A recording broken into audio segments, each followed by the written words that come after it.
624 BC में कपिलवस्तु, नेपाल में सिद्धार्थ गौतम का जन्म एक राजकुमार के रूप में हुआ था। उनके पिता राजा शुद्धोधन और माता रानी महामाया थीं। 16 वर्ष की आयु में उन्होंने अपनी शिक्षा पूरी की और राजकुमारी यशोधरा से विवाह किया। राजा शुद्धोधन ने अपना राज्य अपने पुत्र सिद्धार्थ को सौंप दिया। उनके एक पुत्र का नाम राहुल था। जब राजा सिद्धार्थ 29 वर्ष के हुए तो उन्होंने गृहस्थ जीवन त्यागने का निश्चय कर लिया। सिद्धार्थ ने अपना राज्य त्याग दिया और सत्य के परम स्वरूप का अध्ययन करने के लिए कई प्रसिद्ध गुरुओं के पास गए, लेकिन उनकी शिक्षाओं से वे संतुष्ट नहीं हुए और अपना मार्ग खोजने निकल पड़े।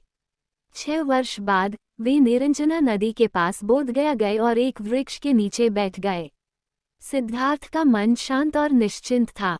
जैसे जैसे वह बैठा, उसकी एकाग्रता गहरी होती गई और उसकी बुद्धि निखरती गई। मन की इस स्पष्ट और शांत अवस्था में वह जीवन के वास्तविक स्वरूप का परीक्षण करने लगा। दुख का कारण क्या है, उसने स्वयं से पूछा, और शाश्वत आनंद का मार्ग क्या है। अपनी मन की आंखों से वह अपने देश से बहुत दूर, अपनी दुनिया से बहुत दूर देख रहा था। जल्द ही सूर्य, ग्रह, अंतरिक्ष में तारे और ब्रह्मांड की दूरस्थ आकाशगंगाएं सभी उसके ध्यान में प्रकट हो गए।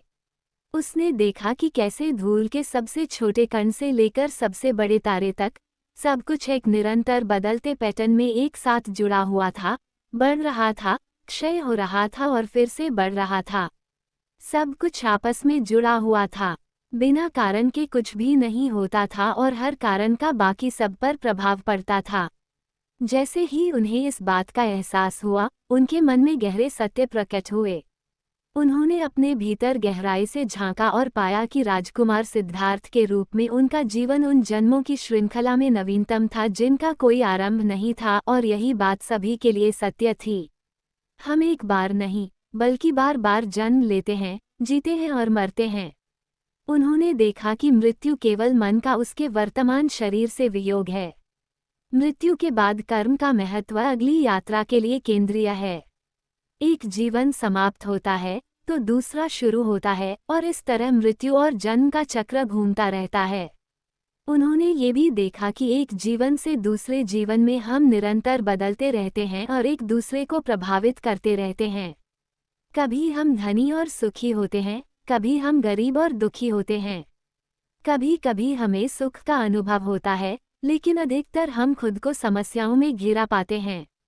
और सिद्धार्थ ने ये भी देखा कि जैसे जैसे हमारी परिस्थितियां बदलती हैं, वैसे वैसे दूसरों के साथ हमारे संबंध भी बदलते हैं।